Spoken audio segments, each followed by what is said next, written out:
Une découverte extraordinaire vient d'être faite par le professeur Thelonious Jones qui pourrait annoncer la fin du monde. Il a déchiffré le texte runique gravé sur une stèle arctique mise au jour par la fonte des glaces. Lorsqu'au nord le vent changera, le monde s'effondrera.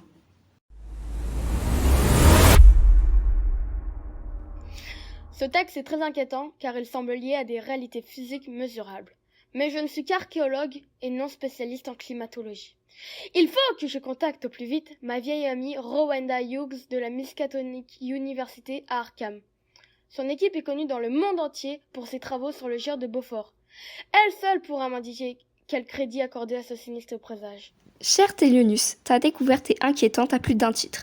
Je t'attends à la Miskatonic University où tu pourras rencontrer mon équipe, à commencer par Robbie Ward, Alison Kirby et Vivienne Dodson, qui t'expliqueront le rôle de la calotte glaciaire dans la dynamique du gir et l'impact de sa forme.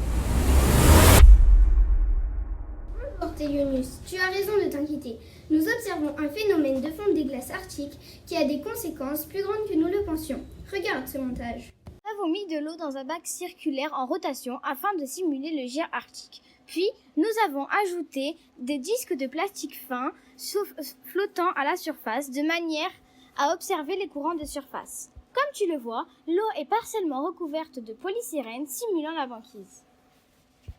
Si l'on active les ventilateurs simulant le vent arctique, nous voyons que les disques sont immobiles sous la banquise, car il n'y a pas de courant de surface. A l'inverse, si la surface de l'eau est directement en contact avec l'atmosphère, les vents génèrent de tels courants. Nous inquiète car pour l'instant, le gir arctique concentre l'eau douce issue de la fonte des glaces. Mais si les vents changent de direction, qu'adviendra-t-il ? Nous te conseillons d'aller voir nos amis et collègues Melinda Southworth et Jasmine Tell, dont c'est la spécialité. Tu as bien fait de venir, Thelonious. Je crois que nous avons des réponses à tes questions, même si elles ne te plairont sans doute pas. Tu peux le voir, nous avons repris le montage précédent, mais nous avons enlevé la banquise. Du coup, nous allons pouvoir observer l'effet des vents sur les courants profonds du gir. Pour ce faire, nous allons ajouter du permanganate de potassium au centre du gir. Nous verrons si la force centrifuge caractérisant actuellement le gir se maintient quel que soit le sens du vent.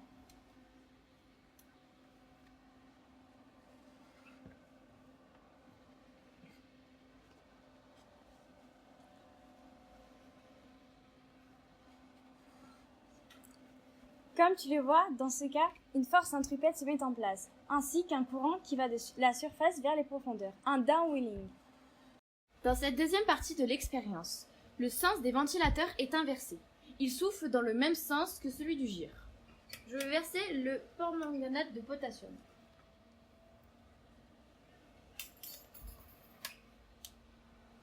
Cette fois, c'est une force centrifuge qui se met en place, ainsi qu'un courant partant des profondeurs vers la surface, un upwelling.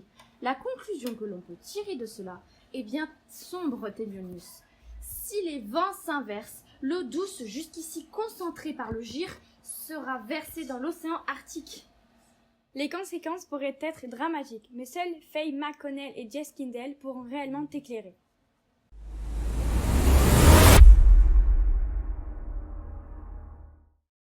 Dionys, tu voudrais savoir quelles conséquences une vidange massive d'eau douce dans l'océan Arctique aurait pour notre civilisation? Ce serait dramatique. Regarde. Nous avons ici de l'eau douce colorée en rouge, de l'eau bleue très salée.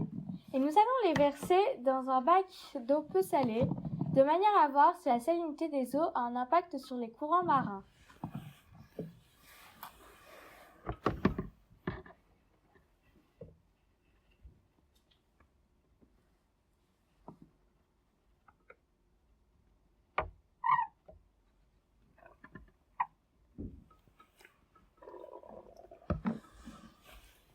Comme tu peux le voir, l'eau salée plonge car elle est plus dense que l'eau environnante. À l'inverse, l'eau douce reste en surface.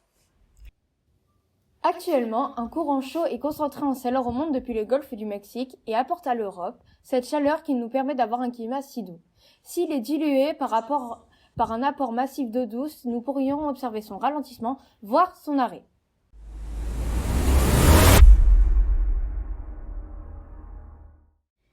Ce que j'ai appris ne me rassure guère quant à notre avenir. La banquise fond rapidement, ce qui provoque une exposition de plus en plus importante des eaux, de l'océan Arctique au vent.